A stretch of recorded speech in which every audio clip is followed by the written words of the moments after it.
Beat Tice your Zwar at the beginning and get 10 times feedback। अध्याय 511 दोनों ने सफलता प्राप्त की। साधना में समय बिना किसी सूचना के बीत जाता है और पलक झपकते ही स्वर्ग मकबरे में प्रवेश किए हुए 1 वर्ष बीत चुका था। उनके जाने में केवल 2 वर्ष शेष थे। प्राचीन कुलों के सदस्य स्वर्ग मकबरे में बिखरे हुए थे, उच्च स्तरीय ऊर्जा निकायों का शिकार करने और अपनी शक्ति बढ़ाने के लिए ऊर्जा कोर प्राप्त करने का प्रयास कर रहे थे।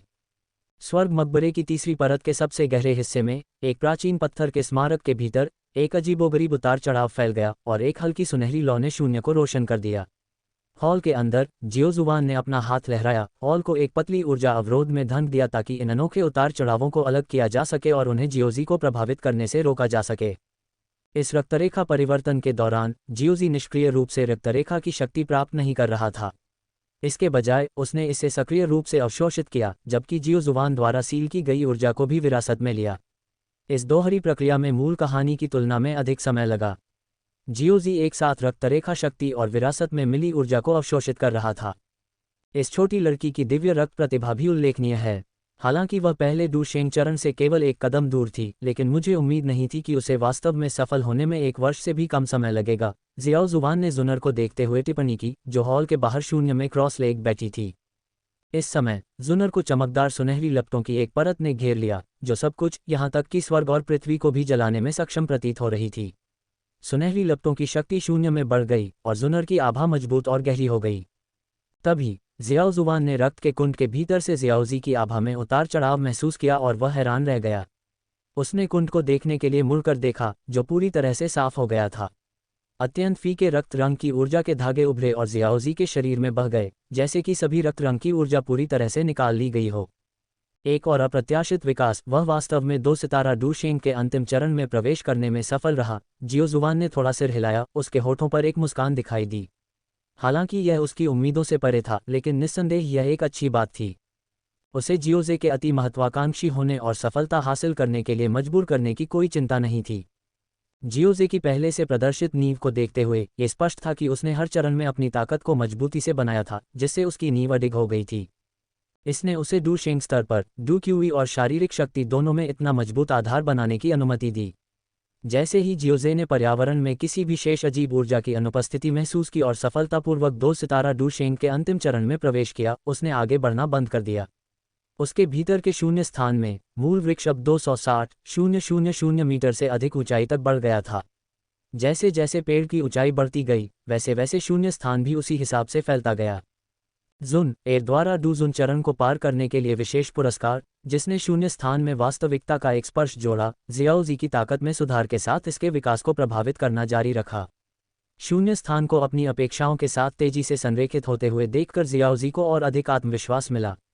शायद भविष्य में शून्य स्थान एक सच्चे क्षेत्र में विकसित हो सकता है। अगर ऐसा हुआ तो जियाओजी को ऊर्जा के बाहरी स्रोतों की तलाश करने की आवश्यकता नहीं होगी। एक क्षेत्र का मालिक होने से 2D स्तर तक पहुंचना अविश्वसनीय रूप से आसान हो जाएगा। हालांकि जियाओजी को यकीन नहीं था कि जब वह 9 सितारा डू शेंग स्तर पर पहुंचेगा तो शून्य स्थान एक क्षेत्र में विकसित होगा या उसे जुन एर की डू शेंग सफलता के लिए विशेष पुरस्कार की आवश्यकता होगी। इन विचारों को ध्यान में रखते हुए जियाओजी ने धीरे से अपनी आंखें खोलीं। जियाओजुवान की प्रसन्न नज़र से मुलाकात की। पूर्वज, जियाओजी ने आपको निराश नहीं किया। मैंने जियाओ कबीले की रक्तरेखा शक्ति प्राप्त कर ली है, जियाओजी ने सम्मानपूर्वक कहा। हाँ, बहुत बढ़िया। आप शायद रक्तरेखा शक्ति रखने वाले अंतिम जियाओ कबीले के सदस्य होंगे। जियाओजुवान हंसे, फिर ऊर्जा अवरोध को हटा दिया। जियाओजी की सफलता के साथ अब उतार चढ़ाव को छिपाने की कोई ज़रूरत नहीं थी। अपने अंदर रक्तरेखा शक्ति को बहता हुआ महसूस करते हुए जियाओजे ने थोड़ा सिर हिलाया। 7 रंग वाले स्वर्ग निगलने वाले अजगर से 100 गुना फीडबैक होने के बावजूद मूल वृक्ष ने जियाओजे को अपनी सभी क्षमताओं को पूरी तरह से नियंत्रित करने की अनुमति दी। वह एक शुद्ध मानव साधक, 2D रक्तरेखा वाले एक प्राचीन कबीले का सदस्य या यहाँ तक कि एक शुद्ध 7 रंग वाला स्वर्ग निगलने वाला अजगर भी हो सकता था। जियाओजे ने हॉल के बाहर देखा और मुस्कुराते हुए शून्य को रोशन करते हुए सुनहरी लपटों को देखा। ऐसा लगता है कि हम काफ़ी तालमेल में हैं। जैसे ही उसने कहा, सुनहरी लपटें अचानक पीछे हट गईं और एक सुंदर आकृति हॉल में दिखाई दी, जो शून्य से हल्के से कदम बढ़ाती हुई चली गई। जियाओजे गेगे, क्या तुम अनुमान लगा सकते हो कि मेरा वर्तमान स्तर क्या है? जुन एर ने आकर्षक मुस्कान के साथ पूछा। उसकी आभा अब संयमित थी। जियाओजे ने अपना ध्यान केंद्रित किया और उसके पैनल पर जानकारी दिखाई दी। जुन एर ने सफलतापूर्वक 1 सितारा डू शेंग तक पहुंच बनाई। 10 गुना प्रतिक्रिया प्राप्त करने के लिए मेजबान को बधाई। जियाओ जुवान की पहले से सीलबंद ऊर्जा जियाओजे को 2 सितारा डूशेंग के अंतिम चरण तक पहुंचाने के लिए पर्याप्त नहीं थी, लेकिन 10 गुना प्रतिक्रिया के साथ जियाओजे उस चरण तक पहुंच गया था। अनुमान लगाने की कोई ज़रूरत नहीं है, ये स्पष्ट रूप से एक सितारा डूशेंग है, जियाओजे ने मुस्कुराते हुए जुन एर के सिर को थपथपाते हुए कहा। हमारे बीच का अंतर कम होता जा रहा है। जुन एर ने जियाओजे की ओर चंचलता से आंखें घुमाईं। हालांकि वह एक सितारा डूशेंग तक पहुंच गई थी, लेकिन वह जानती थी कि उनके बीच का अंतर बहुत कम नहीं हुआ है। वास्तव में डूशेंग चरण तक पहुंचने के बाद जुन एर समझ गई कि इस स्तर पर प्रगति करना कितना मुश्किल था। स्तर। आप दोनों को आपकी सफलताओं के लिए बधाई। अपनी उम्र में ऐसी उपलब्धियां हासिल करना वाकई प्रभावशाली है, जियाओ जुवान ने मुस्कुराते हुए कहा। इसके बाद तियान हुओ सान जुवान बयान का अभ्यास करने पर ध्यान केंद्रित करें। स्वर्ग मकबरे को छोड़ने से पहले कबीले के निशान को हासिल करने की कोशिश करें। वरिष्ठ जियाओ जुवान, अगर मुझे सही से याद है तो तियान हुओ सान जुवान बयान का अभ्यास करने के लिए 3 अलग अलग तरह की अजीब लपटों की ज़रूरत होती है ना? जुनेर ने चिंतित होकर पूछा। जियाओ जेगेगे, हालांकि एक कुशल कीमियागर है, उसके पास सिर्फ एक तरह की अजीब लपट है। भले ही मैं अपने कुछ मूल अग्नि बीज उसके साथ साझा करूं, फिर भी हमारे पास एक की कमी है। जियाओ जुवान ने अपनी भौहें सिकुड़ी और जियाओजे को देखा। आदर्श रूप से तियान हुओ सान जुवान बयान का अभ्यास करने के लिए 3 तरह की अजीब लपटें सबसे अच्छी हैं, लेकिन जानवरों की लपटों जैसी अन्य असामान्य लपटें भी काम कर सकती हैं। एक कीमियागर के रूप में आपको जानवरों की लपटों की खेती करने के लिए कुछ सामग्री एकत्र करनी चाहिए थी, है ना? जियाओ जुवान की चिंता स्पष्ट थी। उसने इस समस्या का अनुमान नहीं लगाया था। जब उसने तियान हुओ सान जुवान बयान का अभ्यास किया तो उसने 3 तरह की अजीब लपटों को बलपूर्वक दबा दिया था, जिससे ये तकनीक अविश्वसनीय रूप से प्रभावी हो गई थी। लेकिन अब स्वर्ग के मकबरे में वे जियाओजी के लिए एक और अजीब लपट कहाँ पा सकते थे? 3 अलग अलग अजीब लपटें। ये सबसे आसान हिस्सा है, जियोजे ने आत्मविश्वास भरी मुस्कान के साथ कहा। जबकि मूल सम्राट ज्वाला अन्य प्रतिक्रिया क्षमताओं के साथ विलय कर सकती थी, जियोजे ने शायद ही कभी इसका इस्तेमाल किया हो। लेकिन अब ऐसा करने का सही समय लग रहा था। अध्याय 512, 3 प्रकार की अजीब लपटें। जियोजे के शब्दों ने जियो जुवान और जुनर दोनों को आश्चर्यचकित कर दिया, लेकिन उन्होंने तुरंत उसका खंडन नहीं किया। आखिरकार जब लपटों को समझने की बात आती है तो जियोजे एक ग्रैंड मास्टर कीमियागर के रूप में निस्संदेह उनसे कहीं अधिक जानता है। शायद जियोजे के पास अन्य अजीब लपटों को विकसित करने के लिए सामग्री तैयार थी। उन्हें सस्पेंस में रखे बिना जियोजे ने अपनी हथेली खोली और मूल सम्राट ज्वाला को बुलाया। शानदार सुनहरी लौ में अनगिनत रंग समाहित थे, जो एक सर्वोच्च आभा से चमक रहे थे। मूल सम्राट ज्वाला को देखकर जियो जुवान की आंखें थोड़ी सिकुड़ गईं और उसने जल्दी से अपनी याददाश्त में अजीब लपटों के बीच इस ज्वाला के किसी भी रिकॉर्ड की खोज की। हालांकि उसे ऐसा कुछ भी नहीं मिला जो जियोजे की ज्वाला से मेल खाता हो। बुलाए जाने पर वह आश्चर्यचकित रह गया। ये लॉ एक बिल्कुल नई तरह की अजीब लॉ थी जो लॉ रैंकिंग में दर्ज नहीं थी। पहली नज़र में इसका सुनहरा रंग golden emperor sky burning flame और 9वीं नेदरवर्ल्ड गोल्डन एंसेस्टर फ्लेम के साथ संरेखित लग रहा था, जो लॉ रैंकिंग में 7वें स्थान पर है। हालांकि जियाओजी द्वारा बुलाई गई अजीब लॉ में भी सोने के भीतर असंख्य रंग थे, जो इसे अविश्वसनीय रूप से शानदार बनाते हैं। जुन एर, जो पहले से ही जियाओजी की अजीब लॉ से कुछ हद तक परिचित थी, बहुत हैरान नहीं हुई। हालांकि उसने एक दिलचस्प बात देखी। शुरू में उसके golden emperor sky burning flame ने जियाओजी की अजीबोगरीब लॉ पर ज़्यादा प्रतिक्रिया नहीं की। लेकिन जैसे जैसे जियाओजी की ताकत बढ़ती गई, उसकी लॉ की प्रतिक्रियाएं उसकी अजीबोगरीब लॉ के हर आह्वान के साथ और भी स्पष्ट होती गईं। ऐसा लग रहा था कि जियाओजी की अजीबोगरीब लॉ की मूल लॉ उसकी शक्ति के साथ साथ और भी मजबूत होती गई, जो काफ़ी उल्लेखनीय था। इस बार जब जियाओजी ने सुनहरी लॉ को बुलाया तो जुन एर ने महसूस किया कि उसकी golden emperor sky burning flame जम गई और यहाँ तक कि उसके भीतर पीछे हट गई। ऐसा लग रहा था जैसे उसकी लॉ किसी सर्वोच्च सम्राट का सामना कर रही थी, जो किसी भी तरह की अवज्ञा दिखाने की हिम्मत नहीं कर रहा था। स्वर्ण सम्राट आकाश जलती हुई लॉ रैंकिंग में 4थे स्थान पर थी। उसने केवल अपने से ऊपर रैंक वाली लपटों के प्रति ऐसा डर दिखाया। केवल 3 लपटें उससे ऊपर रैंक की गईं, शुद्ध करने वाली राक्षसी कमल की लॉ, शून्यता भक्षण करने वाली लॉ और सूची में रहस्यमय नंबर 1। जुनर को कुछ संदेह थे, लेकिन उसने उन्हें आवाज़ नहीं दी। चूंकि जियाओजे ने उसे सीधे तौर पर नहीं समझाया था, इसलिए उसने मान लिया कि उसके पास इसके अपने कारण हैं। फिर भी इस संदेह ने उसके दिमाग में एक बीज बो दिया, जिससे उसे और भी अधिक विश्वास हो गया कि जियाओजे की अजीब लॉ असाधारण थी। मूल सम्राट ज्वाला को बुलाने के बाद जियाओजी ने इसे अपनी सहायक प्रतिक्रिया क्षमताओं के साथ जोड़ दिया। कुछ विचार विमर्श के बाद उसने 2 क्षमताओं को चुना जिनसे वह सबसे अधिक परिचित था, आपदा विष शरीर और सर्प की 3 फूल वाली पुतलियां। अपना दूसरा हाथ उठाते हुए एक अधिक जीवंत ज्वाला उभरी, मुख्य रूप से सुनहरी लेकिन अब 7 रंगों के साथ मिश्रित। हालांकि रंग कम थे, लेकिन इससे निकलने वाले खतरे की भावना और भी अधिक मजबूत थी। ज़ियाओ ज़ुबान और ज़ुनर दोनों ने अपना ध्यान इस नई ज्वाला पर केंद्रित किया। उनकी धारणा में ये भी एक बिल्कुल नई अजीब ज्वाला थी। ये कैसे संभव है? ज़ियाओ ज़ुबान मदद नहीं कर सका लेकिन चिल्लाया। ज़ियाओ ज़ी द्वारा बुलाई गई पहली ज्वाला ने एक अद्वितीय महिमा को उजागर किया जो सभी ज्वालाओं को नियंत्रित करने में सक्षम थी।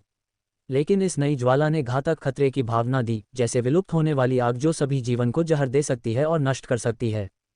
यह मेरी क्षमताओं में से एक है। यह इस लॉ को मेरी अन्य क्षमताओं के साथ संयोजित करने की अनुमति देता है, जिससे लॉ में ही परिवर्तन होता है, जियोजे ने सहजता से समझाया। हालांकि जियोजुवान स्तब्ध रह गया। लॉ में ही परिवर्तन। अजीब लपटें स्वाभाविक रूप से सभी आग की राजा होती हैं, जो अनगिनत प्रकार की आग पर सर्वोच्च शासन करती हैं। चाहे वह सांसारिक आग हो, खेती की गई डूबी हुई आग हो, या जानवर की आग हो, अजीब लपटें उन सभी पर हावी होती हैं जो उनकी प्रबल प्रकृति को प्रदर्शित करती हैं। फिर भी जियोजे की क्षमता उसकी शक्तियों को एक अजीब लॉ के साथ मिला सकती है, जिससे उसकी प्रकृति ही बदल जाती है। होश में आने पर जियोजुवान की आंखें चमक उठी जब उसने जियोजे को देखा। उसने महसूस किया कि वह अभी भी जियो कबीले के इस वंशज के बारे में बहुत कम जानता था। जियोजे की प्रदर्शित क्षमताएं केवल हिमशैल की नोक थीं, लेकिन जियोजे की क्षमताएं जितनी अधिक प्रभावशाली थीं, जियोजुवान उतना ही रोमांचित महसूस करता था। जियोजे के पास जितने अधिक कार्ड थे, उसकी प्रतिभा उतनी ही अविश्वसनीय थी। ऐसी अद्भुत प्रतिभा के साथ ज़ियाओजे सच में सीमा को छू सकता है और उसे पार भी कर सकता है, सहस्राब्दियों में पहला डूडी बन सकता है। घातक ज्वाला को देखते हुए ज़ुनर ने ज़ियाओजे की आपदा जहर शरीर की क्षमता के बारे में सोचा। उसने उम्मीद नहीं की थी कि ज़ियाओजे इस क्षमता को एक अजीब ज्वाला के साथ जोड़ सकता है, जिससे इसकी प्रकृति को बदलकर आपदा जहर शरीर की घातक विषाक्तता और एक अजीब ज्वाला की भयानक शक्ति दोनों को शामिल किया जा सकता है। ज़ियाओजे ने फिर अपने हाथों को एक साथ लाया और जब उसने उन्हें फिर से खोला तो उसकी हथेलियों के ऊपर सियान और सोने की एक 2 रंग की ज्वाला तैर रही थी। इस 2 रंग की ज्वाला ने एक अजीबोगरीब लहर उत्सर्जित की। एक साधारण व्यक्ति की एक नज़र मानसिक भटकाव का कारण बन सकती है। सर्प की 3 फूल वाली पुतलियों की मूल शक्ति को सम्राट ज्वाला के साथ मिलाने पर इसका एक शक्तिशाली मानसिक हस्तक्षेप प्रभाव था, जो इसे देखने वालों को मानसिक रूप से अस्थिर महसूस कराता था। अगर ज़ियाओजे ने इसकी शक्ति को दबाया नहीं और इसे पूरी तरह से मुक्त नहीं होने दिया, तो इस 2 रंग की लौ को एक बड़े शहर के ऊपर रखना शहर में सभी के लिए मानसिक रूप से टूटने के लिए पर्याप्त होगा। ज़ियाओ ज़ुबान और ज़ुनर दोनों ने इस अजीबोगरीब तरीके से चमकती लौ को देखा, पहले से ही कुछ हद तक सुन्न महसूस कर रहे थे। कई लोगों द्वारा इतनी चाही जाने वाली अजीबोगरीब लपटें ऐसी लग रही थीं जैसे कि उन्हें ज़ियाओजे ने लापरवाही से बनाया हो। अपने golden emperor sky burning flame के डर को महसूस करते हुए ज़ुनर मुस्कुराए बिना नहीं रह सकी। भले ही ज़ियाओजे की क्षमताओं ने अजीबोगरीब लपटों को बदल दिया हो, लेकिन इससे ये तथ्य नहीं बदला कि वे अभी भी उसकी लौ से ऊपर रैंक करती हैं। अगर ये 2 लपटें फ्लेम रैंकिंग में दर्ज की गईं, तो उसकी लौ की रैंक 6ठे स्थान पर आ सकती है। ज़ियाओ ज़ुबान और ज़ुनर को अपनी क्षमताओं का प्रदर्शन करने के बाद, ये सुनिश्चित करने के बाद कि वे मानते हैं कि वह तियान हुओ सान ज़ुबान बयान का अभ्यास कर सकता है, ज़ियाओजे ने लपटों को दूर कर दिया। उसने पूरी तकनीक वाली स्क्रॉल निकाली और उसे अपने माथे पर रखा, अपने दिमाग में विशाल जानकारी को अवशोषित किया। चूंकि यह उसका पहला प्रयास था, इसलिए ज़ियाओजे को इससे परिचित होने की आवश्यकता थी। तियान हुओ सान ज़ुबान बयान एक अत्यधिक उन्नत गुप्त तकनीक है जो अंततः अभ्यासकर्ता को ज़ियाओ कबीले के चिन्ह को विकसित करने की अनुमति देती है। इसका अभ्यास करने की कठिनाई काफ़ी है। सौभाग्य से ज़ियाओजे की प्रतिभा असाधारण है और ज़ुन एर की पवित्र हृदय ग्लेज्ड पिल से 10 गुना प्रतिभा प्रतिक्रिया के साथ उसकी प्रतिभा में काफ़ी वृद्धि हुई थी। उसे इसमें महारत हासिल करने में बहुत अधिक समय नहीं लगना चाहिए। अध्याय 513 तियान हुओ सान ज़ुबान बयान की त्वरित महारत। ज़ियाओजी को तियान हुओ सान ज़ुबान बयान की प्रशिक्षण विधियों को समझने में खुद को विसर्जित करते हुए देखकर ज़ियाओ ज़ुबान ने धीमी सांस ली। ये बच्चा मुझे आश्चर्यचकित करता रहता है, ज़ियाओ ज़ुबान ने आश्चर्य के संकेत के साथ कहा, लगभग लगातार आश्चर्य से चौंक गया। ज़ुनर ने भी अपना सिर थोड़ा हिलाया। ये पहली बार है जब मैंने भाई ज़ियाओजी से ऐसी क्षमता के बारे में सुना है। ऐसा लगता है कि उसके पास अंतहीन रहस्य हैं, चाहे वह कितने भी रहस्य प्रकट करे। यह कोई बुरी बात नहीं है। हर साधक के अपने रहस्य होते हैं। आपके पास जितनी अधिक छिपी हुई तकनीकें होंगी, आप उतने ही सुरक्षित होंगे क्योंकि आपके प्रतिद्वंद्वी आपकी पूरी ताकत का अंदाजा नहीं लगा सकते, ज़ियाओ ज़ुबान ने मुस्कुराते हुए जवाब दिया। तियान हुओ सान ज़ुबान बयान के लिए आवश्यक शर्तें पूरी होने के साथ ज़ियाओजी के पास अभी भी लगभग 2 साल बाकी हैं। कबीले के निशान को महारत हासिल करने के लिए उसके लिए यह पर्याप्त समय होना चाहिए। भाई जियाओजी की तकनीकों में महारत हासिल करने की गति के साथ उसे कबीले के चिन्ह को विकसित करने में ज़्यादा समय नहीं लगना चाहिए। जुनर ने याद किया कि जियाओजी ने कितनी जल्दी नए कौशल सीखे। सच में, तो मैं इसे देखने के लिए काफ़ी उत्सुक हूँ। तियान हुओ सान जुबान बयान में महारत हासिल करना आसान नहीं है। उस समय जियाओ कबीले में भी केवल कुछ ही इसे महारत हासिल करने में कामयाब रहे। जियाओ जुबान ने जियाओजी की प्रगति देखने के लिए उत्सुकता से कहा। जब जियाओ जुबान ने तियान हुओ सान जुबान बयान बनाया तो कबीले के कई लोगों को 3 अनोखी लपटों की आवश्यकता के कारण यह चुनौतीपूर्ण लगा। जियाओ जुबान अपनी अपार शक्ति के कारण 3 अलग अलग अजीब लपटों को दबा सकता था, लेकिन हर कोई जियाओ जुबान नहीं था। 3 जानवरों की आग का उपयोग करना भी चुनौतीपूर्ण था, जिसके लिए लपटों पर बहुत नियंत्रण की आवश्यकता थी। इस प्रकार, जबकि जियाओ जुबान तियान हुओ सान जुबान बयान बनाने में सफल रहा, कुछ ही इसे पूरी तरह से महारत हासिल कर पाए, जिनमें से अधिकांश ने अपने कबीले के चिन्ह को विकसित करने के लिए प्राचीन तरीकों को प्राथमिकता दी। उस समय मेरे अलावा निर्माता जियाओ कबीले में सबसे तेज कोई व्यक्ति कुछ महीनों में तियान हुओ सान जुबान बयान में महारत हासिल कर सकता था, जियाओ जुबान ने याद दिलाया। आधे दिन बाद जियाओजे ने धीरे धीरे अपनी आंखें खोलीं। उसके हाथ तेजी से चले, मुहरें बनाते हुए, लेकिन किसी भी ऊर्जा को आह्वान किए बिना। इसे कई दर्जन बार दोहराने के बाद उसने गहरी सांस छोड़ी। तियान हुओ सान जुबान बयान की मुहरों को पूरी तरह से आत्मसात कर लिया। अपने पहले प्रयास में इतनी तेजी से मुहरें बनाते हुए जियाओजे को देखकर जियाओ जुबान पहले तो दंग रह गया। जियाओजे को महारत हासिल करने तक दर्जनों बार मुहरें दोहराते हुए देखकर जियाओ जुबान चुप हो गया। इस प्रगति के आधार पर तियान हुओ सान जुबान बयान में महारत हासिल करने में महीनों नहीं बल्कि दिन लग सकते हैं। तियान हुओ सान जुबान बयान पहला परिवर्तन। जियाओजे के हाथों ने तेजी से मुहरें बनाईं और इस बार उसके चारों ओर उग्र ऊर्जा फूट पड़ी। उसकी आभा बढ़ गई और लपटें उसे घेरने लगीं, जिससे उसकी शक्ति बढ़ गई। धमाका! जियोजे से हिंसक ऊर्जा फूट पड़ी, जिससे संतुलन बिगड़ गया और अशांत ऊर्जा तूफान पैदा हो गया। जियो जुबान ने अराजक ऊर्जा को दबाने के लिए जल्दी से हाथ उठाया और चिंता से जियोजे को देखा। जियोजे को सुरक्षित देखकर उसने राहत की सांस ली और सलाह दी, जियोजे, जल्दी मत करो। तुम्हारे पास बहुत समय है। सुनिश्चित करें कि तुम अजीब लपटों का उपयोग करने से पहले पूरी तरह से परिचित हो। लपटें जितनी तेज होंगी उतनी ही हिंसक ऊर्जा होगी, जो तुम्हें नुकसान पहुंचा सकती है। जियोजे ने धीरे से अपनी आंखें खोलीं, एक स्पष्ट समझ दिखाते हुए। मैं समझता हूँ, पूर्वज। साधना के मार्ग पर धैर्य की आवश्यकता होती है। जल्दबाजी करने से नुकसान हो सकता है, लेकिन मैंने इसे आजमाने का फैसला किया क्योंकि मैं तैयार महसूस कर रहा था। इस प्रयास से मुझे कुछ अंतर्दृष्टि मिली। जियो जुबान ने जियोजे की बारीकी से जांच की, ये देखकर कि वह आश्वस्त था, और थोड़ा सिर हिलाया। यदि आप निश्चित हैं तो आगे बढ़ें। अपनी इच्छानुसार मेरी कब्र का उपयोग करने के लिए स्वतंत्र महसूस करें। जियो जुबान की स्वीकृति के साथ जियोजे ने शांति से अपने पिछले प्रयास पर विचार किया। हालांकि उसने तकनीक के सिद्धांतों को समझ लिया था, लेकिन वास्तविक निष्पादन में चुनौतियां थीं। कुछ प्रयासों के बाद वह बेहतर समझने लगा। तियान हुओ सान जुबान बयान पहला परिवर्तन। जियाओजे के हाथ फिर से तेजी से हिलने लगे और उसके चारों ओर हिंसक उग्र ऊर्जा उमड़ पड़ी, जिसने उसकी आभा को तेजी से 2 सितारा डूसेंट स्तर के शिखर तक पहुंचा दिया। जियाओजे ने अपनी आंखें खोलीं, उनके भीतर लपटें टिमटिमा रही थीं, उसकी हरकतों में विस्फोटक शक्ति महसूस हो रही थी। तियान हुओ सान जुबान बयान से जैसी उम्मीद थी, डूसेंट स्टेज पर भी यह इतनी तेजी प्रदान करता है। जियाओजे ने अपनी मुट्ठी भींच ली, अपने अंदर हिंसक शक्ति का अनुभव करते हुए परिणाम से संतुष्ट हो गया। जियाओ जुबान ने समझाया, ये सिर्फ तकनीक नहीं है, बल्कि आपकी अजीब लपटों की शक्ति है। डूसेंट चरण में अंतर बहुत बड़ा है। वंश चिन्ह को रक्तरेखा शक्ति के साथ सक्रिय करने से आप केवल शुरुआती 3 सितारा डूसेंट स्तर तक ही पहुंच पाएंगे, लेकिन तियान हुओ सान जुबान बयान के पहले परिवर्तन का उपयोग करके आप 2 सितारा डूसेंट के शिखर पर पहुंच गए हैं। यह आपकी लपटों की बदौलत है। जियोजे ने सिर हिलाया, मूल सम्राट ज्वाला की शक्ति को स्वीकार किया। पहले परिवर्तन में महारत हासिल करने के बाद वह जल्दी से दूसरे और तीसरे परिवर्तन पर चला गया, रास्ते में कुछ असफलताओं के बावजूद। तियान हुओ सान जुबान बयान पहला, दूसरा और तीसरा परिवर्तन। जियोजे की आभा हिंसक रूप से बढ़ी, देर से 2 सितारा डूसेंट से शुरुआती 3 सितारा डूसेंट तक बढ़ गई। तीव्र उग्र शक्ति ने आसपास के शून्य में तापमान को कई गुना बढ़ा दिया। आपकी लपटों की शक्ति उल्लेखनीय है। केवल तियान हुओ सान जुबान बयान का उपयोग करना कबीले के निशान को सक्रिय करने से होने वाले बढ़ावा से मेल खाता है। जियो जुबान ने जियोजे की तेजी से प्रगति को देखते हुए टिप्पणी की। उसे और भी अधिक आश्चर्य हुआ कि जियोजे को तियान हुओ सान जुबान बयान में महारत हासिल करने में 1 दिन से भी कम समय लगा, जो जियो कबीले के प्राचीन प्रतिभाशाली लोगों से कहीं आगे था। अब जब आपने तियान हुओ सान जुबान बयान में महारत हासिल कर ली है, तो अगला कदम इसकी तीव्र गर्मी का उपयोग करके रक्तरेखा शक्ति को अपने माथे तक पहुंचाना और कबीले का चिन्ह बनाना है, ज़ियाओ जुबान ने गंभीर स्वर में कहा। यह कदम महत्वपूर्ण था। कबीले का चिन्ह बनाने के लिए बहुत ज़्यादा डूक्यूई और सटीक नियंत्रण की ज़रूरत होती है, जो ज़ियाओ कबीले के चिन्ह निर्माण का सबसे चुनौतीपूर्ण हिस्सा है। अन्य तरीकों से भी कठिनाई उच्च बनी रही। ज़ियाओ कबीले को अपने कबीले के चिन्ह बनाने के लिए दूसरों की ज़रूरत नहीं थी, लेकिन खुद उसमें महारत हासिल करना कहीं ज़्यादा चुनौतीपूर्ण था।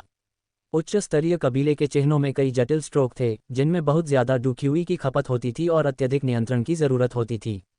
गु कबीले में उच्च स्तरीय चिन्हों को बनाने के लिए डूसेन स्तर के विशेषज्ञों की ज़रूरत होती थी, जो ज़ियाओ कबीले के लिए अपने चिन्ह बनाने की कठिनाई को दर्शाता है।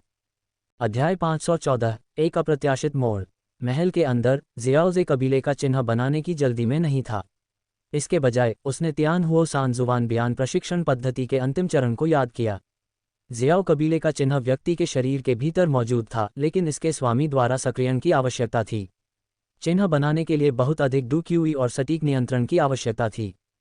ज़ियाओज़े ने प्रशिक्षण पद्धति की समीक्षा तब तक की जब तक उसे आत्मविश्वास नहीं हो गया।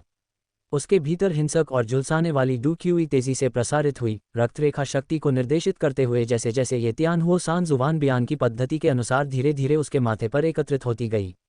अपनी शक्तिशाली आत्मा की धारणा के साथ ज़ियाओज़े आसानी से अपनी रक्तरेखा शक्ति की स्थिति को महसूस कर सकता था। जैसे ही ज़ियाओज़े ने रक्तरेखा शक्ति को उसके माथे पर निर्देशित किया, ज़ियाओ जुबान और जुन एर ने ज़ियाओज़े के माथे पर एक हल्की चमक देखी। एक प्राकृतिक दिखने वाला निशान दिखाई देने लगा। पहला निशान उभरा, उसके बाद दूसरा, जैसा कि ज़ियाओ जुबान ने सांस रोक कर देखा। अजीब सुनहरे लाल पैटर्न बने, जो मूल सम्राट ज्वाला से प्रभावित थे। हालांकि जब छठा निशान खींचा गया तो वह कांप उठा, चमक मंद हो गई और सुनहरा लाल रंग फीका पड़ गया। रक्तरेखा शक्ति को शांत होते हुए महसूस करते हुए ज़ियाओज़ी ने धीरे से अपनी आंखें खोलीं। ऐसा लग रहा था कि एक बार में कबीले के निशान को पूरा करना अनुमान से ज़्यादा मुश्किल था। ज़ियाओज़ी को निशान पूरा करने में विफल होते देख ज़ियाओ जुबान ने आखिरकार आराम किया। अगर ज़ियाओज़ी अपने पहले प्रयास में सफल हो जाता तो ज़ियाओ जुबान की भूमिका अनावश्यक लगती। अपने विचारों को समझते हुए ज़ियाओ जुबान को थोड़ा कड़वा लगा। उसे अपने वंशज का मार्गदर्शन करने की उम्मीद थी, लेकिन ज़ियाओज़ी की प्रतिभा इतनी उत्कृष्ट थी कि इससे उसे लगा कि वह बेकार है। ज़ियाओज़ी की विफलता को देखकर ज़ियाओ जुबान ने उसे तुरंत आश्वस्त किया। ज़ियाओज़ी, निराश मत हो। ज़ियाओ कबीले के निशान में 9 स्ट्रोक होते हैं। अपने पहले प्रयास में 6 स्ट्रोक पूरे करना आपको कबीले के इतिहास में सर्वश्रेष्ठ लोगों में से एक बनाता है। यदि आपके पास कोई प्रश्न है तो बेझिझक पूछें। धन्यवाद पूर्वज। मेरा एक सवाल है। जब मैं निशान बना रहा था तो मुझे लगा कि रक्तरेखा शक्ति प्रमुख शक्ति नहीं थी। जियोजी ने खड़े होकर तीव्र ज्वाला शक्ति को समाप्त होने दिया। कमजोरी की भावना उस पर हावी हो गई, लेकिन उसके मजबूत शरीर ने इसे अच्छी तरह से संभाल लिया। जियोजी का सवाल सुनकर जियो जुबान ने भौहें सिकोड़ लीं। वंश चिन्ह बनाने में रक्तरेखा शक्ति स्वाभाविक रूप से प्रमुख होनी चाहिए। आखिरकार इसे वंश चिन्ह रक्तरेखा शक्ति के कारण ही कहा जाता है। विस्तार से समझाओ। ऐसा पहले कभी नहीं हुआ है। आमतौर पर रक्तरेखा शक्ति प्रमुख शक्ति होती है। पहले तो रक्तरेखा शक्ति हावी थी, लेकिन जैसे जैसे समय बीतता गया मेरी अजीबोगरीब लॉ ने रक्तरेखा शक्ति को प्रभावित करना शुरू कर दिया। शुरू में मैं संतुलन बनाए रख सकता था, लेकिन छठा स्ट्रोक पूरा करने के बाद अजीबोगरीब लॉ ने पूरी तरह से नियंत्रण कर लिया और मैं हिचकिचाया, अनिश्चित था कि मुझे जारी रखना चाहिए या नहीं। उस हिचकिचाहट के कारण निशान अधूरा रह गया, जियोजी ने समझाया। जियोजी की बात सुनकर जियो जुबान ने एक तेज सांस ली। ऐसी स्थिति अभूतपूर्व थी। कोई आश्चर्य नहीं कि जियोजी के निशान का रंग जियो कबीले के पारंपरिक बैंगनी लाल से अलग था। जियोजी का निशान सुनहरा लाल था, संभवतः उसकी अजीबोगरीब लॉ से प्रभावित था। मैंने पहले कभी ऐसा नहीं देखा। क्या आप रक्तरेखा शक्ति को प्रभावित करने से बचने के लिए अजीबोगरीब लॉ को नियंत्रित कर सकते हैं? निशान की प्राथमिक शक्ति रक्तरेखा से आनी चाहिए, जियो जुबान ने सुझाव दिया। ठीक है, मैं कोशिश करूंगा, जियोजी ने सिर हिलाया। फिर उसने तियान हुओ सान जुबान बयान का उपयोग करना फिर से शुरू किया और फिर से निशान बनाने के लिए बैठ गया। जियो जुबान ने जियोजी के पास अभी भी प्रचुर मात्रा में डूक्यूई को महसूस करते हुए उसे नहीं रोका। अपने पहले प्रयास के अनुभव के साथ जियोजी की दूसरी कोशिश तेज थी। उसने अजीब लॉ के प्रभाव को भी दबा दिया। हालांकि जैसे जैसे समय बीतता गया जियो जुबान और जुनर ने देखा कि जियोजी के माथे पर निशान फिर से सुनहरा लाल हो गया। 7वां स्ट्रोक पूरा करने के बाद जियोजी रुक गया और तियान हुओ सान जुबान बयान की शक्ति को फीका पड़ने दिया, धीरे धीरे अपनी आंखें खोलीं। पूर्वज, मैं पहले गलत हो सकता था। ऐसा नहीं है कि अजीब लॉ रक्तरेखा शक्ति को प्रभावित करती है, बल्कि रक्तरेखा शक्ति सक्रिय रूप से अजीब लॉ को प्रभुत्व सौंपती है, जियोजे ने असहायता के संकेत के साथ कहा। अजीब लॉ पर अपने मजबूत नियंत्रण के बावजूद रक्तरेखा शक्ति अजीब लॉ के प्रभुत्व का स्वागत करती दिख रही थी। जियाओ जुवान की आंखों में गहरी सोच झलक रही थी। हालांकि जियाओ कबीले की रक्तरेखा बहुत कम हो गई थी, फिर भी यह एक डू सम्राट की रक्तरेखा थी। डू सम्राट की रक्तरेखा का अपना प्रभुत्व छोड़ना आश्चर्यजनक था। स्थिति पर विचार करने के बाद जियाओ जुवान ने फैसला किया, चूंकि रक्तरेखा शक्ति स्वेच्छा से अजीब लॉ के आगे झुक जाती है, इसलिए अजीब लॉ को नेतृत्व करने दें और रक्तरेखा शक्ति उसका समर्थन करें। जियाओ जे ने सिर हिलाया। अपने पूर्वजों की तुलना में रक्तरेखा शक्ति को समझना उसकी विशेषज्ञता से कहीं परे था। मूल कहानी से पता चलता है कि जियाओ जुवान ने जियाओ कबीले की घटती रक्तरेखा शक्ति को बचाने के लिए व्यापक प्रयास किए थे, यहाँ तक कि 2 डू सम्राट रक्तरेखाओं के पागलपन भरे विलय का प्रयास भी किया था। जियो जुवान की सलाह के बाद जियोजे का मानना था कि ओरिजिन सम्राट फ्लेम को नेतृत्व करने देना उसके लिए नुकसानदेह नहीं होगा। ओरिजिन सम्राट फ्लेम पर उसके मजबूत नियंत्रण का मतलब था कि वह किसी भी अप्रत्याशित परिणाम को संभाल सकता था। तियान हुओ सान जुवान बयान। जियोजे से फिर से शक्तिशाली ऊर्जा फूट पड़ी। ओरिजिन सम्राट फ्लेम ने रक्तरेखा शक्ति को उसके माथे पर निर्देशित किया। इस बार जियोजे ने हस्तक्षेप नहीं किया, जिससे ओरिजिन सम्राट फ्लेम और रक्तरेखा शक्ति स्वाभाविक रूप से विलीन हो गई। जियोजे के माथे पर एक सुनहरा लाल पैटर्न दिखाई दिया, जो एक फीकी राजसी आभा बिखेर रहा था। अध्याय 515 सम्राट ज्वाला कबीले का चिन्ह। जियोजे के माथे पर सुनहरे लाल कबीले का चिन्ह दिखाई देने पर जियो जुवान को लगा कि उसके कंधों से भारी बोझ उतर गया है। जियोजे जिस स्थिति का सामना कर रहा था वह जियो कबीले के इतिहास में अभूतपूर्व थी। जियो जुवान बहुत कम मदद कर सकता था, उसे यकीन नहीं था कि वंश के मार्गदर्शन का पालन करते हुए अजीब ज्वाला को आगे बढ़ने देने से कोई छिपा हुआ खतरा होगा या नहीं। अगर ऐसा था तो जियो जुवान जियोजे के वंश को फिर से आकार देने के लिए अपनी आत्मा की शक्ति को समाप्त करने के लिए तैयार था। हालांकि जियोजे को ज्यादा चिंता नहीं थी। चूंकि मूल सम्राट ज्वाला मूल वृक्ष की एक शक्ति थी, इसलिए उसके पास इस पर असाधारण नियंत्रण था।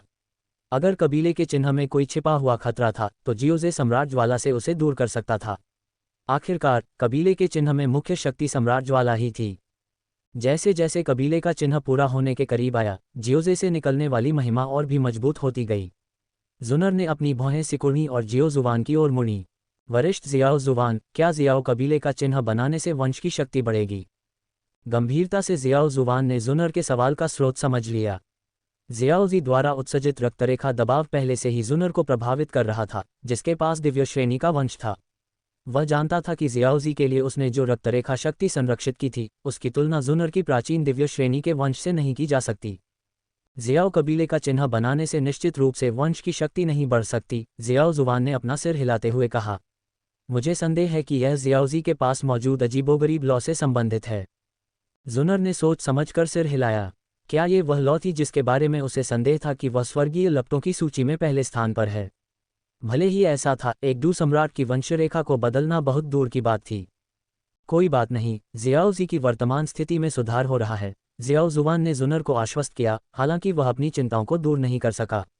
जब तक स्थिति हल नहीं हो जाती, वह निश्चित नहीं हो सकता था कि यह लाभदायक था।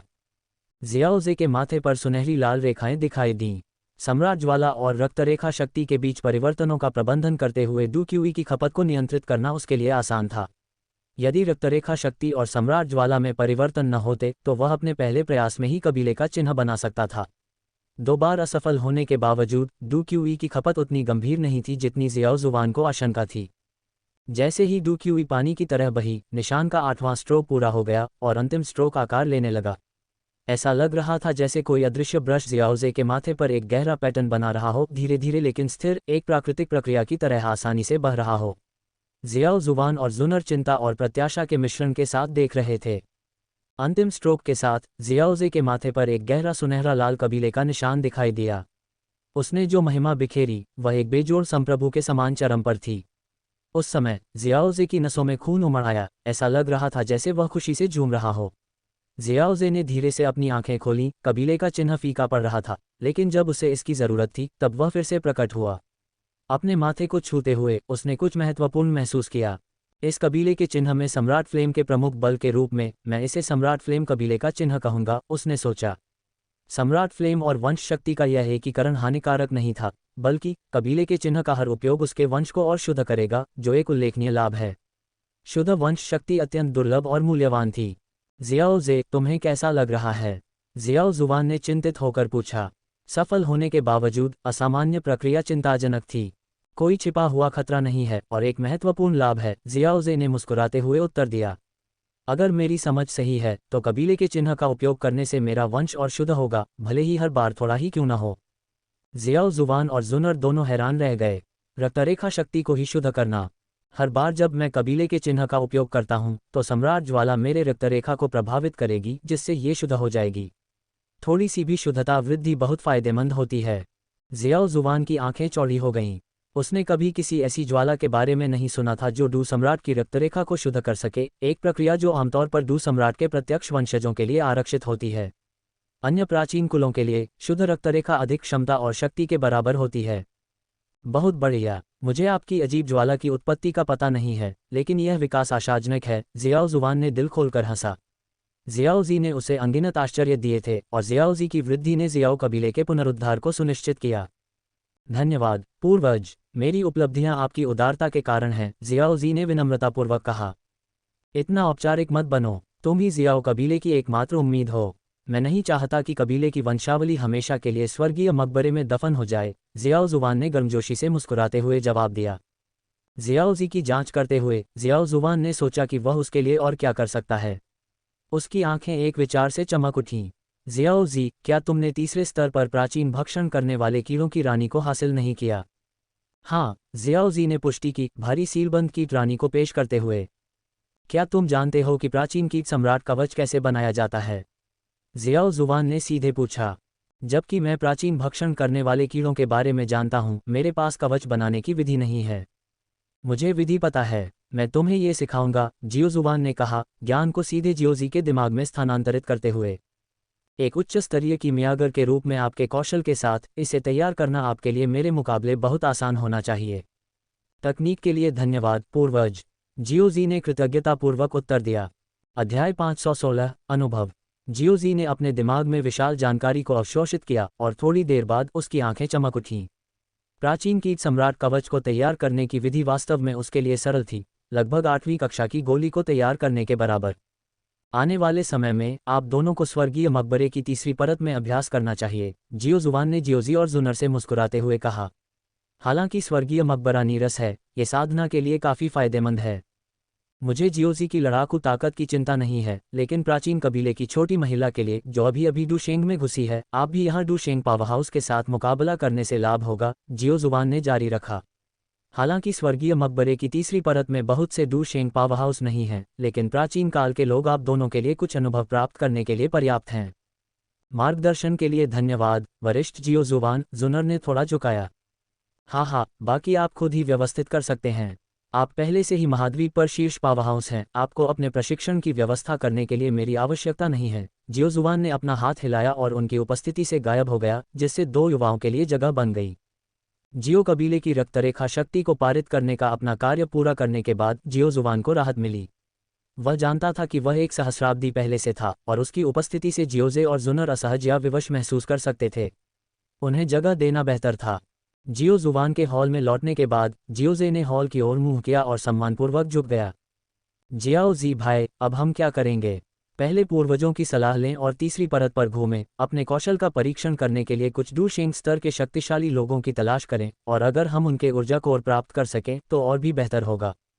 हाँ, धुंधली भूरी भूरी भूमि के ऊपर एक आवाज चिल्लाई और ऊर्जा का एक शक्तिशाली हाथ एक सियान पवन ब्लेड से भयंकर रूप से टकराया जो स्वर्ग और पृथ्वी को काटता हुआ प्रतीत हुआ। फैलती हुई ऊर्जा ने आसपास के स्थान को खंडित कर दिया। सुनहरी लपटें सियान हवा के साथ मिलकर क्षेत्र की जमीन को असंख्य छिद्रों में चीरती हुई। एक सफेद लबादे में आकृति एक घुरघुराहट के साथ सैकड़ों मीटर पीछे हट गई। अपनी आस्तीन की एक लहर के साथ एक भयंकर हवा ने अतिक्रमण करने वाली सुनहरी लपटों को तितर-बितर कर दिया। उसकी आंखें गहन सावधानी से भर गईं। कोई आश्चर्य नहीं कि यह स्वर्गीय लपटों की सूची में चौथे स्थान पर है, स्वर्ण सम्राट की जलती हुई स्वर्ग की लौ। हे, तारीफ के लिए धन्यवाद वरिष्ठ, लेकिन कृपया मुझे प्रबुद्ध करना जारी रखें। जुनर के होंठ थोड़े मुड़े हुए थे और उसकी आंखों में सुनहरी लपटें और भी अधिक तीव्रता से जल रही थीं। उसकी आभा अविश्वसनीय रूप से भारी थी। स्वर्ण सम्राट की स्वर्गीय कट। जुनर से सुनहरी लपटें फूट पड़ीं, अंततः लगभग 1000 मीटर लंबी प्रकाश की किरण में परिवर्तित हो गईं, जो सफ़ेद वस्त्र पहने बूढ़े व्यक्ति की ओर भयंकर रूप से कट रही थीं। ऊंची सुनहरी किरण को देखकर बूढ़ा व्यक्ति मन ही मन कोसने लगा, क्योंकि उसकी ताकत जुनर से थोड़ी बेहतर थी। लेकिन स्वर्ण सम्राट की जलती हुई स्वर्ग की लौ की शक्ति के साथ वह अक्सर नुकसान में रहता था। आखिरकार यह एक भयानक ज्वाला थी जो डू क्यूई को भी जला सकती थी। उसकी हमेशा की तरह गर्वीली सियान हवा ने स्वर्ण सम्राट की जलती हुई स्वर्ग ज्वाला के खिलाफ संघर्ष किया। त्याग की सांस के साथ और स्वर्ण किरण का सामना किए बिना बूढ़ा आदमी, एक वायुगुण अभ्यासी जिसने डू शेंग को प्राप्त किया था, अपने साथियों के बीच गति में बेजोड़ था। उसका शरीर सियान प्रकाश से चमक उठा और वह तुरंत हजारों मीटर दूर चला गया। हालांकि सुनहरी किरण, जैसे कि संवेदनशील हो, उसके पीछे पीछे चली गई। लानत है, शाप देते हुए बूढ़े आदमी ने सियान हवाओं को छोड़ दिया, जो किरण की शक्ति को कमजोर करने की कोशिश करते हुए अंतरिक्ष को चीरती हुई किरण की ओर चली गईं। धमाका धमाका धमाका, हवाओं के टकराने पर क्षेत्र में तीव्र विस्फोट गूंज उठे और कई सुनहरी लपटें निकलीं, जिससे स्थानीय तापमान में काफी वृद्धि हुई। हालांकि सुनहरी किरण की शक्ति कुछ कम हो गई थी, फिर भी यह सफ़ेद वस्त्र पहने बूढ़े आदमी के करीब आ रही थी, जिसने एक निर्णायक निर्णय लिया। अपने हाथों में एक विशाल वायु क्षेत्र बनाते हुए, जहां कई हिंसक सियान हवाएं चल रही थीं, जो प्रवेश करने वाली किसी भी चीज को नष्ट करने की धमकी दे रही थीं, उसने विशाल वायु क्षेत्र को सुनहरे किरण की ओर तेजी से धकेला।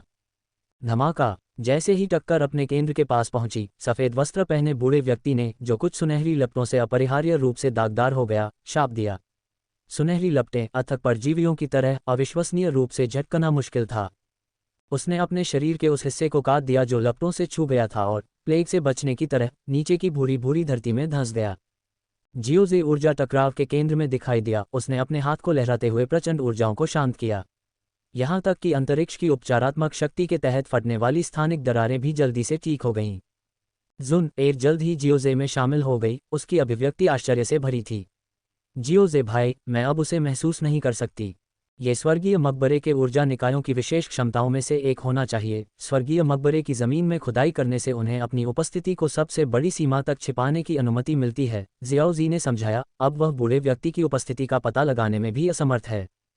उन डूशिंग ऊर्जा निकायों के अनुसार पूर्वज भी कभी कभी तीसरी परत को साफ करते हैं, इसलिए इन ऊर्जा निकायों की शक्तिशाली दुश्मनों से बचने की क्षमता कमजोर नहीं होनी चाहिए, जियाओजी ने निष्कर्ष निकाला।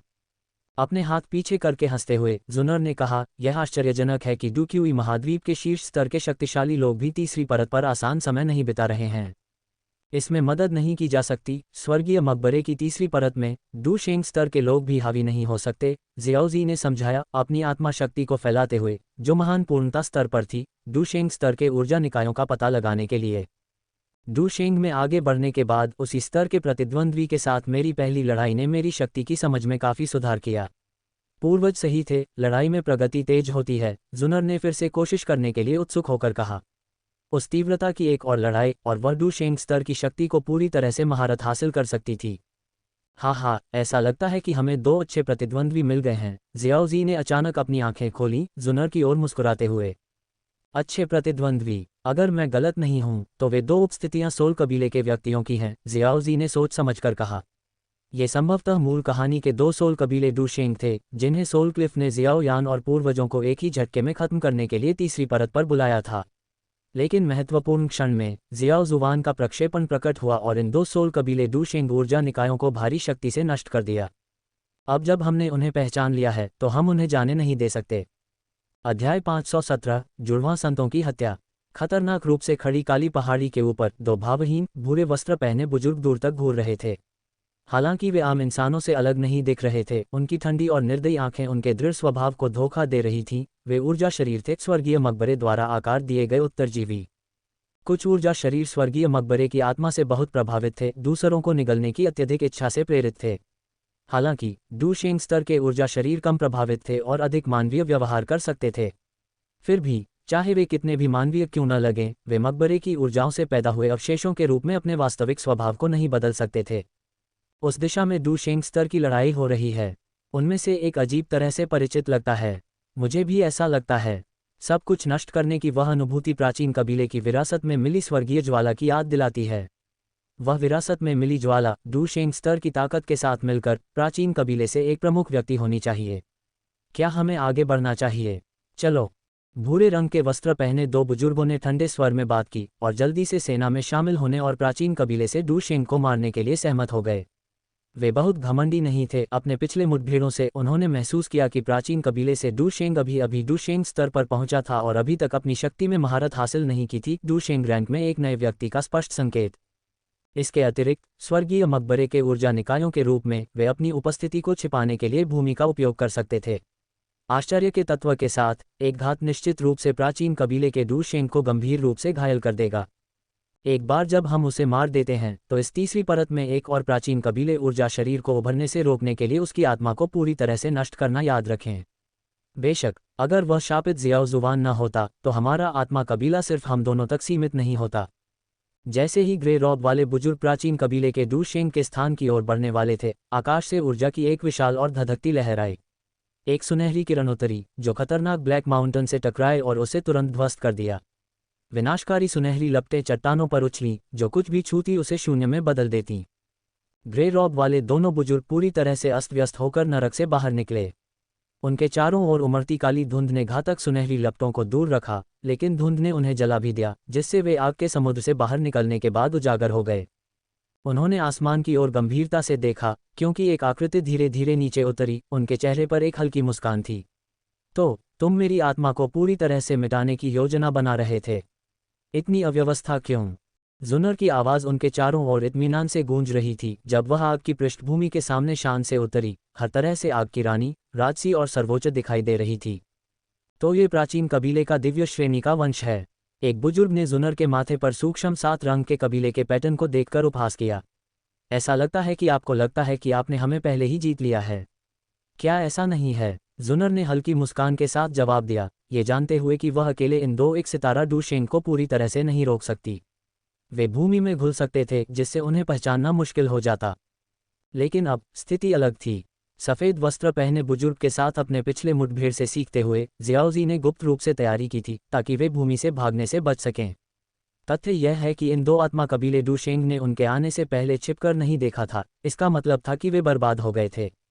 उनकी अवमानना ने भूरे वस्त्र पहने बुजुर्गों को अब और अपने क्रोध को छिपाने में असमर्थ बना दिया, और क्रोध से भरी हुई नाक के साथ उन्होंने कहा, अहंकार, चलो सेना में शामिल हों और उसे खत्म कर दें।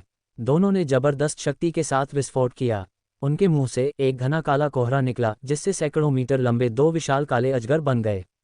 अजगर दहाड़ते हुए जुनर की ओर बढ़े। उनके चारों ओर का स्थान उनके भारी दबाव से बिखर गया। जुनर की आंखों में गंभीरता का एक निशान दिखाई दिया क्योंकि वह दो डूशेंग की संयुक्त पूरी ताकत का सामना कर रही थी। उसके शरीर की सुनहरी लपटें पहले से कहीं अधिक हिंसक रूप से भड़क उठीं। उसी क्षण सुनहरे पेड़ से एक संदेश आया, ये हो गया। राहत महसूस करते हुए जुनर ने देखा कि आकाश में गड़गड़ाहट हुई और काली बिजली मूसलाधार गिर रही थी। हाँ, उसने विशाल सुनहरी लपटों को छोड़ने का अवसर लिया, उन्हें ड्रैगन में बदल दिया जो विशाल काले अजगरों से सीधे टकराए। आकाशीय बिजली ने धरती पर आग भड़का दी जिससे पूरा इलाका बिजली और लपटों के क्षेत्र में तब्दील हो गया। काली बिजली और सुनहरी लपटें दोनों ही बेहद शक्तिशाली थीं, जिससे पूरा इलाका जानलेवा खतरों से भर गया। हिंसक ऊर्जाएं बेतहाशा भड़क उठीं और कुछ ही सांसों में विशालकाय अजगर काली धुंध के अनगिनत गुच्छों में उड़ गए। उनके संयुक्त हमले को इतनी जल्दी बिखरता देख भूरे वस्त्र पहने बुजुर्गों के चेहरे पीले पड़ गए। यह महसूस करते हुए कि इस प्राचीन कबीले के डूशेंग के अलावा एक और शक्तिशाली प्राणी छिपा हुआ होगा जिसे वे नहीं देख सकते, उन्होंने तुरंत पीछे हटने के बारे में सोचा।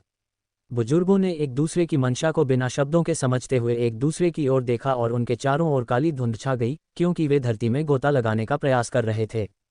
धमाका, एक भयानक प्रभाव ने धरती को हिला दिया और बुजुर्ग भयभीत होकर देखने लगे। उनके नीचे एक झुलसाने वाली शक्ति ने धरती में उनके भागने को रोक दिया। आप वास्तव में स्थिति को समझते हैं, जब चीजें खराब होती हैं तो भाग जाते हैं। लेकिन मैंने इसे स्थापित करने के लिए बहुत प्रयास किए हैं, अब आपको भागने देना मेरे प्रयासों की बर्बादी होगी, जियोजी ने धीरे धीरे प्रकट होते हुए कहा। उसकी आंखों में उपहास का एक संकेत था। मानो संकेत पर जुनर और ज़ियाओज़ी ने अपनी विशाल ऊर्जा को प्रकट किया।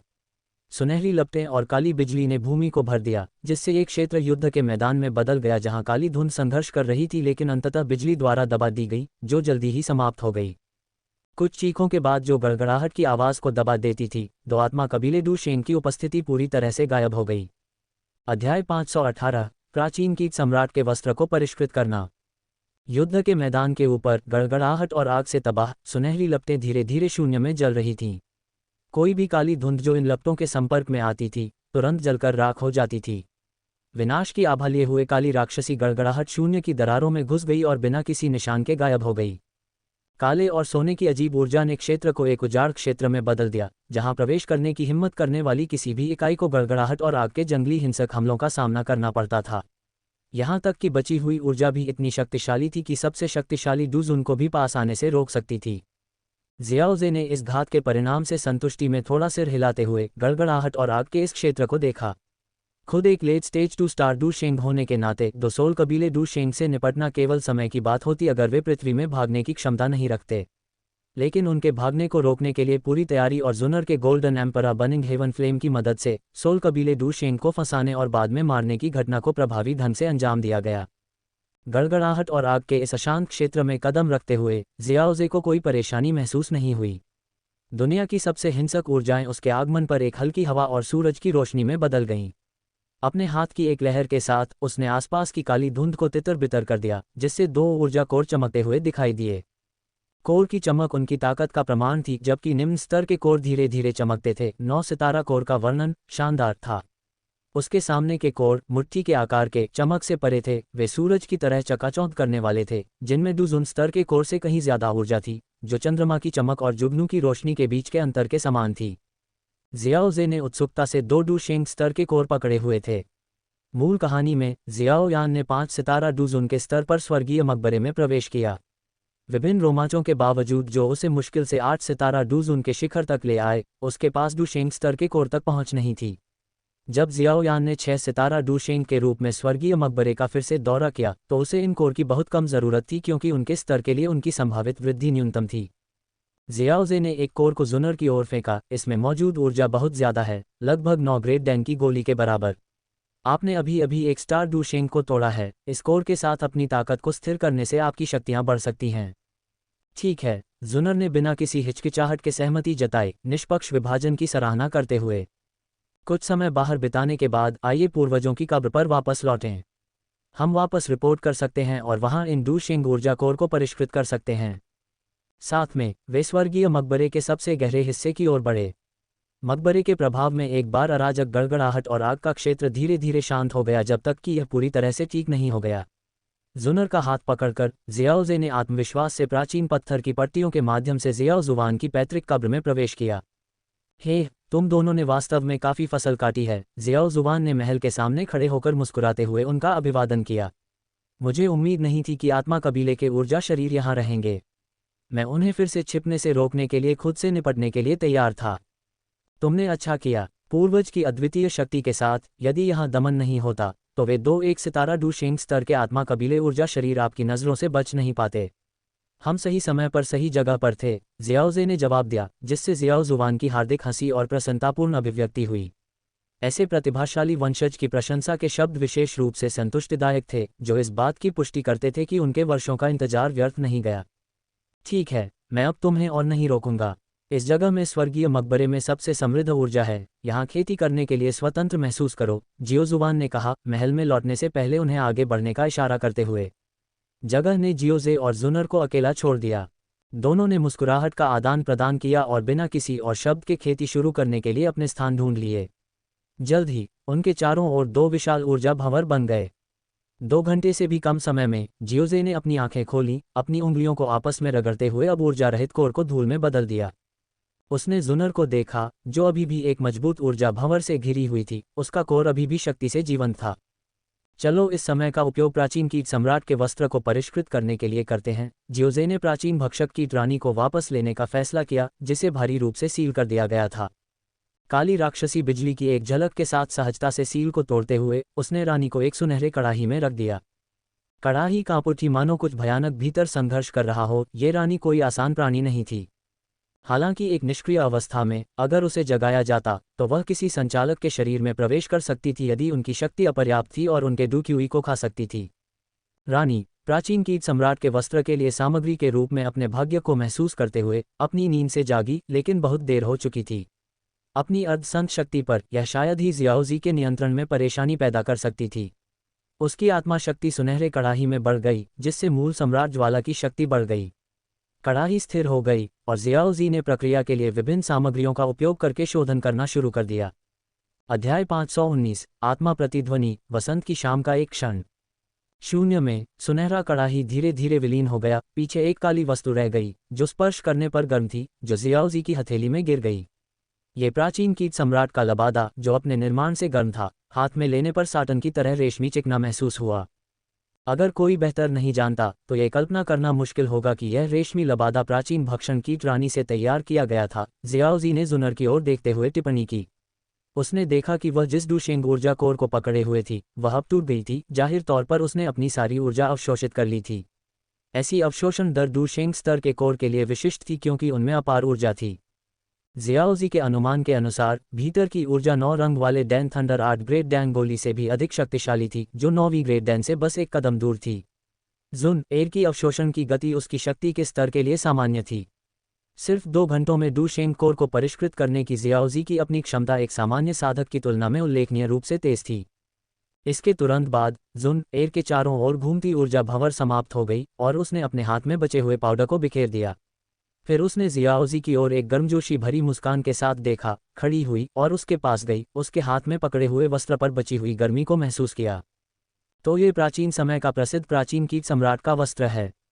ये काफी अनोखा दिखता है, जुन एर ने टिप्पणी की, वस्त्र को छूते हुए और इसकी रेशमी बनावट को महसूस करते हुए इसे भयानक प्राचीन भक्षण कीट रानी के साथ जोड़ना मुश्किल पाया। जियाओजी ने लापरवाही से वस्त्र जुन एर को सौंप दिया। जियाओजी, तुम क्या कर रहे हो? उसने पूछा। जुन एर, तुम्हें ये प्राचीन कीट सम्राट का वस्त्र पहनना चाहिए, उसने जवाब दिया। नहीं, ये तुम्हारा है जियाओजे। इसके अलावा इस वस्त्र में असाधारण शक्तियां हैं। मैं हमेशा प्राचीन कबीले के भीतर रहता हूं और शायद ही किसी खतरे में हूं। ये वास्तव में तुम्हारा होना चाहिए। जुनर ने तुरंत मना कर दिया, यह मानते हुए कि जियाओजे को इसकी अधिक आवश्यकता है। प्राचीन कीट सम्राट का वस्त्र अर्धसंत स्तर की रानी से तैयार किया गया है, केवल इसी स्तर के हमलों का सामना कर सकता है। यह मेरे लिए बहुत उपयोगी नहीं है, जियाओजे ने इस्तीफे के संकेत के साथ समझाया। यदि वस्त्र एक स्तर अधिक होता तो वह निश्चित रूप से इसे रखता। जुनर ने हिचकिचाहट दिखाई लेकिन अंततः स्वीकार कर लिया। तो मैं आपका धन्यवाद करता हूं, जियाओजे। जुनर की हैरान नज़र को देखते हुए जियाओजे ने समझाया कि वस्त्र का उपयोग कैसे किया जाता है। बस इस पर थोड़ा खून टपकाओ और यह आपके शरीर में समा सकता है। ये सतह पर साधारण कपड़ों में बदल सकता है, हमेशा छिपे हुए हमलों से बचाव के लिए तैयार रहता है। वस्त्र लगातार डूक्यूई का उपभोग करता है, लेकिन इसके सुरक्षात्मक लाभों को देखते हुए खर्च नगण्य है, उन्होंने कहा। जियोजे के निर्देशों का पालन करते हुए जुनर ने काली वस्तु पर खून टपकाया, जो सहजता से उसकी हथेली में समा गई और एक हल्के नीले रंग की पोशाक में बदल गई। वह इसकी दृढ़ लेकिन साधारण उपस्थिति पर आश्चर्यचकित थी, जो अर्धसंत स्तर के हमलों का सामना करने में सक्षम थी।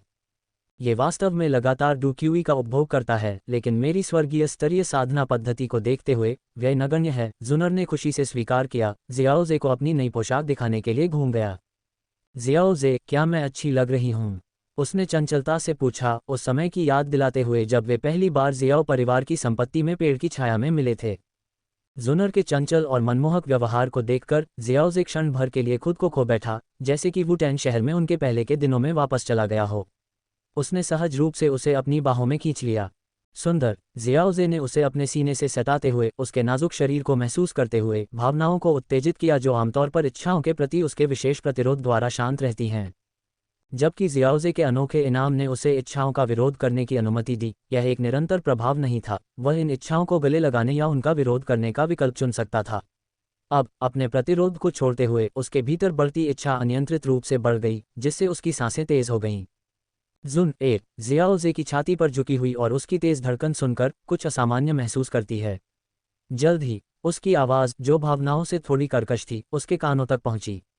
जुन एर, अब जब तुम वास्तव में एक डूशेंग हो। वह अपनी उपलब्धि के अचानक उल्लेख से थोड़ी हैरान हुई, इससे पहले कि उसे अपने पिता द्वारा जियाओजे के सामने रखी गई शर्त याद आए, जब तक वह एक सितारा डूशेंग तक नहीं पहुंच जाती तब तक अपनी पवित्रता बनाए रखना। अब जब जियाओजे ने इस बारे में बात की तो उसके गाल गहरे लाल हो गए। हालांकि वह शर्मिंदा थी, लेकिन उसने विरोध करने की कोई कोशिश नहीं की। वह उसके आलिंगन में ही रही, उसके द्वारा उसे नोचने के लिए तैयार रही। जैसे जैसे उनकी धड़कनें एक दूसरे के करीब आती गईं, जियाओजे की सांसों ने उनके बीच की जगह को गर्म कर दिया और जुनर ने धीरे से अपनी आंखें बंद कर लीं। उनकी निकटता कम हो गई। जियाओजे ने उसके होठों की गर्माहट महसूस की, उसकी सांसें बेकाबू हो गईं। जियाओजे के चारों ओर सुनहरी जड़ें उभर आईं, जिसने जगह को पूरी तरह से बंद कर दिया, किसी भी बाहरी धारणा को रोक दिया। महल के बाहर जियाओ जुवान ने जियाओजे के अचानक गायब होने को महसूस करते हुए एक बाहन उठाए। उसने दखल न देने का फैसला किया, लेकिन युवक के आश्चर्यजनक तरीकों पर ध्यान दिया। मैंने कभी उस पर शक नहीं किया। जो मैं देख रहा हूं वह तो बस हिमशैल का सिरा है, उसने युवा जोड़े के पल की सराहना करते हुए कहा। बंद जगह में जैसे जैसे उनके दिल गूंज रहे थे, वसंत की शाम का मूल्य माप से परे था। थोड़ी देर बाद जड़ों के भीतर से शर्म से रंगी जुनर की आवाज ने चुप्पी तोड़ी, प्राचीन कीट सम्राट के वस्त्र को ऐसे अंतरंग परिधान में बदलना। जियाओ जे। अध्याय 520 उपहार के रूप में 9वीं कक्षा की रहस्यमय गोली। जियाओ जुवान की समाधि में शून्य के भीतर मूल वृक्ष की जड़ों से ढका स्थान एक अलग दुनिया की तरह लग रहा था, जो किसी भी बाहरी उपस्थिति से अभेद्य थी। जड़ों के अंदर ऐसा लग रहा था जैसे जियाओजे ने खुद ही एक छोटा ब्रह्मांड बनाया हो, जो उसकी अनुमति के बिना दूसरों के लिए दुर्गम हो। जैसे जैसे मूल वृक्ष की जड़ें धीरे धीरे पीछे हटती गईं, जियाओजे और जुनर की आकृतियां दिखाई दीं, जो पहले से अलग नहीं दिख रही थीं। जुनर अभी भी अपने हल्के नीले रंग के गाउन में सजी हुई थी, उसके बाल उसकी पीठ पर झूल रहे थे, उसकी त्वचा पहले से कहीं ज्यादा चमकदार और पोषित लग रही थी। जियाओजे ने आलस से अपने शरीर को फैलाया, उसकी पोशाक में कोई बदलाव नहीं हुआ।